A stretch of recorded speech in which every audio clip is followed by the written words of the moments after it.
We shall never surrender. One small step for man. I have a dream.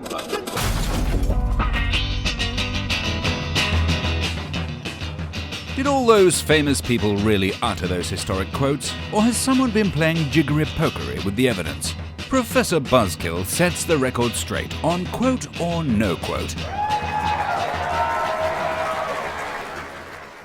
As we awake on December 7th, I'm reminded of the supposed reaction of the Japanese Admiral Isoroku Yamamoto when their attack on Pearl Harbor was completed in 1941. Pondering the reports of the successful attack, Yamamoto is reputed to have said, "I fear all we have done is awaken a sleeping giant and fill him with terrible resolve." Well, like so many dramatic quotes during times of war, this one is the product of dramatic script writing, not a thoughtful leader's sobering analysis of wartime prospects. You see, the residue of the "awaken a sleeping giant" quote smells strongly of the screenwriter's typewriter ribbon. We first heard it in the 1970 film Tora, Tora, Tora, uttered by that famous Japanese actor So Yamamura, with all the gravity that a quote laden with such obvious foreboding can hold. Allegedly, Richard Fleischer, the film's director, said that Elmo Williams, the film's producer, found the quote in Yamamoto's diary.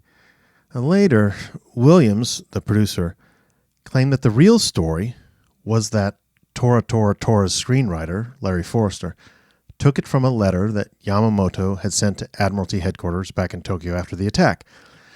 This is classic passing the buck sourcing of a quotation or piece of evidence, and frankly, despite years of effort, no historian has ever been able to find this letter or a diary entry with this quote. But what's interesting is that in the years before Pearl Harbor, Yamamoto had spent a lot of time analyzing what would probably happen in a war against the United States and warning higher-ups about the difficulties Japan would have winning or even holding its own in such a war. He concluded that Japan might do well in the early months of such a war, but would be fighting a protracted, rearguard, war-by-retreat effort defensively back towards the Japanese mainland and ultimate defeat. In fact, another Yamamoto quote that you'll often see is this: "In the first 6 to 12 months of a war with the United States and Great Britain, I will run wild and win victory upon victory. But then, if the war continues after that, I have no expectation of success." That quote's regarded as genuine by historians. And in terms of predicting what would happen, both to Japan and to himself, Yamamoto was prophetic. For the rest of 1941 and in early 1942, the Japanese imperial forces had impressive victories in China, the Philippines, Guam, Wake Island, and Singapore. Within 6 months, however, his worries about how the war in the Pacific would turn against the Japanese Empire proved well-founded. The power shift occurred after the Battle of Midway in June 1942, and the Japanese military started a long retreat towards their homeland.